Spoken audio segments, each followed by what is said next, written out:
All right, let's get into this haul real quick. Get through it. Probably about 40 books that I got from a local shop. They were having a big blowout sale. I dug through the dollar bins for about 2 hours, whittled it down to this. Let's get into it. Hard to pass up this cover. I've been actually looking for this for a while, but every time I see it, it's at least $5. It's just so weird and bizarre. I think this is Weird War Tales volume 2 or 3. I'm not sure which one, but just a fantastic cover by Glenn Fabry. All of the issues in this, there's only 4. All of them have great covers, and they're all done by a different person too. So keep your eyes out for those. I'm working on the Deadly Class run. Look at that cover. Just so cool looking, you know, Empire State Building. And it's a needle, and it's going to stab him. It's like a knife. I don't know. It's just so cool. This series is so underrated. You guys should definitely read it and check it out. But all the covers are pretty fantastic. So that was number 20. This is number 22. This is the cover art they used for the first trade, but it's just a different color, and it's pink. So of course I had to get that one because I get the pink ones. This is a great one. My friend CJ is going to want this one, and if I find another copy of it, it's definitely going to him because he collects covers with girls with tattoos on them. So there you go. 27, 31, just a crazy looking party scene from between the legs. 35. That's another great one too. Space Bastards number 1. I've heard a lot of people, since I like weird stuff, they keep telling me, oh, you got to read Space Bastards. Okay, cool. I'll check it out. So I got number 1 to start reading it. I have 1 or 2 of the other issues, but they're later on just because they have weird covers. But I heard it's just a great, funny story. Aliens with an S. Newt's Tale. This is number 1. There's 2 parts to this. I've been looking for both of them for a while. I had this a long time ago. I gave it to a friend who really liked alien stuff, I believe. Or maybe I sold it. I think I sold it. I lied. And I've been wanting to get it back because I never read it. Grendel, Devil Quest, Squarebound. Kind of excited to read this.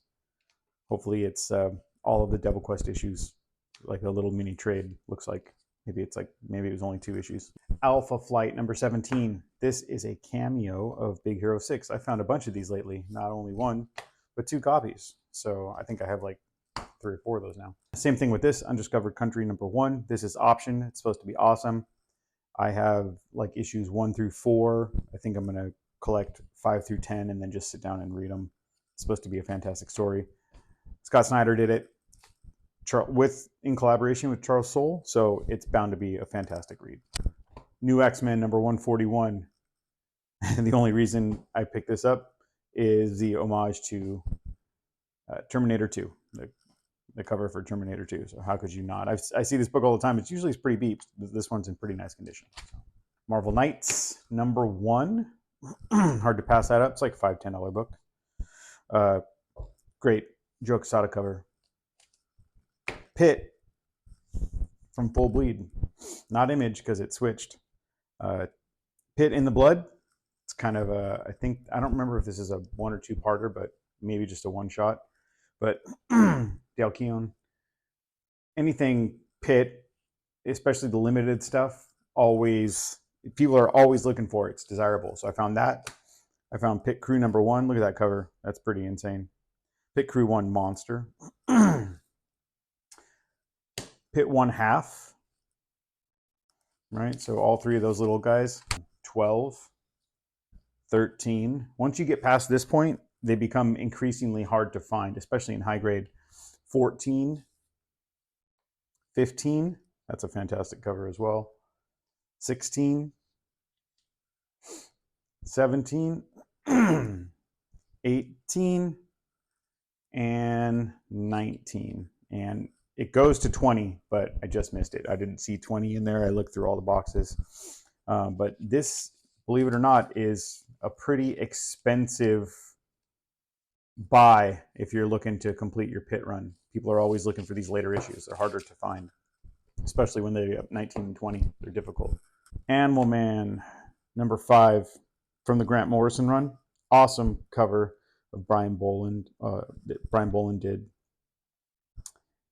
This, I don't remember if it was nominated or won an award for the best, won an Eisner for the best single issue in comics. So I'm really excited to read this. I've been working on this run slowly over time. Boland did some amazing covers in this, and this is supposed to be one of the best stories, best Animal Man stories ever written.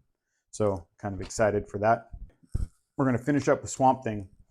Look at this insane cover. Looks like a sculpted, I'm pretty sure it was a sculpted piece because this all looks insanely real.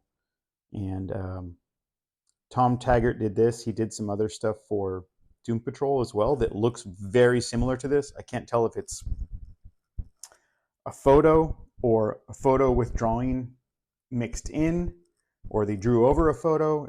They're kind of hard to tell. I have to kind of look into that and see, but this is his style. He does a lot of stuff like this. The Doom Patrol covers that he did are like this too. They look so realistic. It's hard to believe that if this is a drawing that this is, but it's fantastic. It's just so great looking. But number 159, these will not be in order, by the way.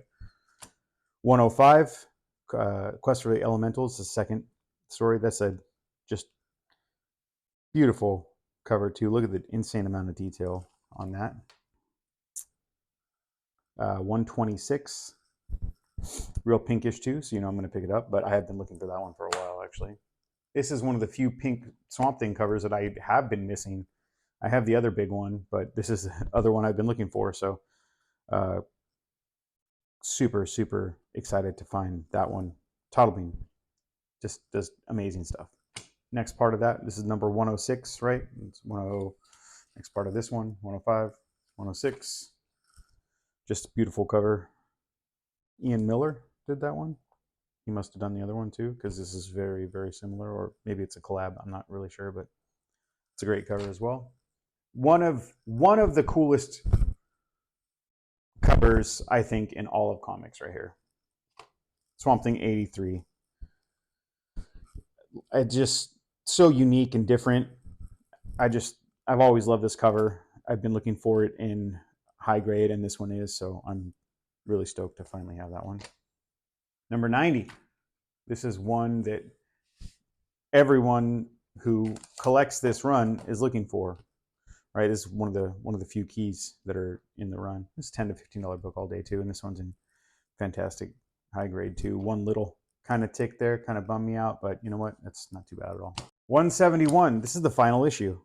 Been looking for this guy for as long as I've been looking for that last one that's up there, and you might even know what that is. But when I got there a couple hours late. I was surprised at all of these Swamp Things. It was almost a whole run. Surprised that all these keys were still in there. But I've been looking for this one for quite a while, at least 10 years. So stoked to finally have that. That just shows you don't give up the hunt.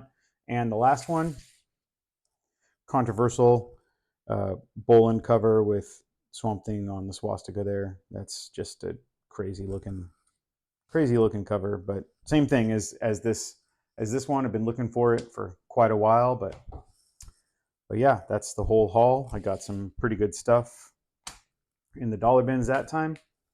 Don't forget to like, comment, subscribe, do all that jazz, share the video. So if you could help your boy out, I'd appreciate it. Until next time, keep digging.